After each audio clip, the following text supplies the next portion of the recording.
In today's video, I'm going to teach you how to read your Intuit QuickBooks Invoice for your client's subscriptions as an accountant using the current desktop interface. To get started, sign in to your QuickBooks Accountant account. Make sure you're in the correct firm profile so you're reviewing the right billing records. Once you're in, look to the top right of the screen and click the Settings gear icon. If your window is zoomed in, you might need to widen the screen to see it clearly. From the menu that opens, find the section labeled Your Company and select Subscriptions and Billing.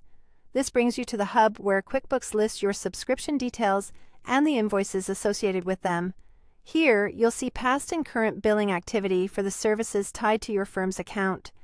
Next, locate the specific subscription invoice you want to review.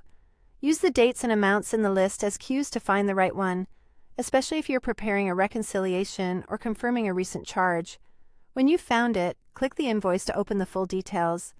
Inside the invoice, start by reviewing the invoice date, the billing period, and the amount charged. The invoice date tells you when the document was issued, while the billing period shows the range of service the charge covers. This distinction is helpful when you're tying costs back to the correct month in your general ledger. The total amount reflects your plan, any add-ons, and applicable taxes or credits. Move down to the Clients Included or the Products/Services section. This area clarifies exactly what you're paying for, whether that's specific client subscriptions, user seats, or product tiers. Verifying this section helps you confirm that every client you intended to include is covered, and that you aren't paying for services you no longer need. Next, review any tax charges or adjustments.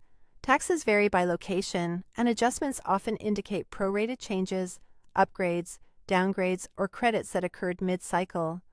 Noting these lines will help explain differences between months and prevent surprises during billing reviews. Finally, confirm the payment method and the next billing date if they're shown on the invoice.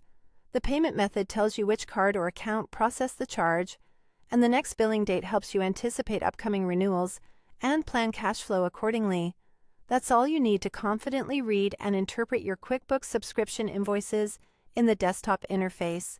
If this video helped, please like, subscribe, and share. Thanks for watching.